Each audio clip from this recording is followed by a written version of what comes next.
मोर ये second time road show पाई आमे दिल्ली आसीचु।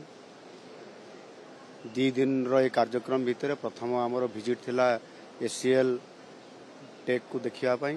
आज पूरा कैंपस आमे देखिलु एवं तांकर सहित आलोचना करलु एवं विजिट कर सारला परे आमे तांको आमंत्रित करिछु भुवनेश्वर जीवा पाई एवं पुरी आसवा पाई महाप्रभु जगन्नाथ को दर्शन करबा पाई भुवनेश्वर को निमंत्रण करिछु। से आसीबे एवं आमे तांको प्रस्ताव देइछु जे एसीएल टेक रो एक टेक कैंपस भुवनेश्वर करिया पाई एवं ता सहित मध्य गोटे यूनिवर्सिटी करिया पाई।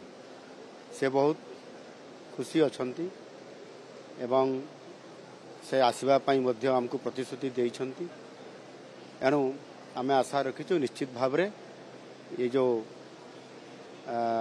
एसीएल टेक ओडिशा आसीबो एवं खूब शीघ्र आसिला परे ताकर सहित तार परवर्ती प्रोग्रेस केमती हेबो एवं से केमती एठी इन्वेस्टमेंट करिवे इंस्टीट्यूट खोलिबे ये बाबद रे परवर्ती बजार निश्चित भाव रे आलोचना हबो।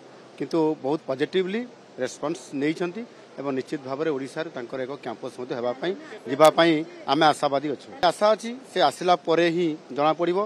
किंतु से जो हमको रेस्पॉन्स हमको देइछंती बा जो कथावार्ता से हम पाखरे रखिछंती निश्चित भाव रे से आसीबे एवं हमर सबु सेक्टर सबु कंपनी रो सेठी हमर कैंपस सबु आसी सारिलेनी तांको द्वितीय कैंपस करलेनी आ खूब शीघ्र मध्य एसीएल टेक आसीबो।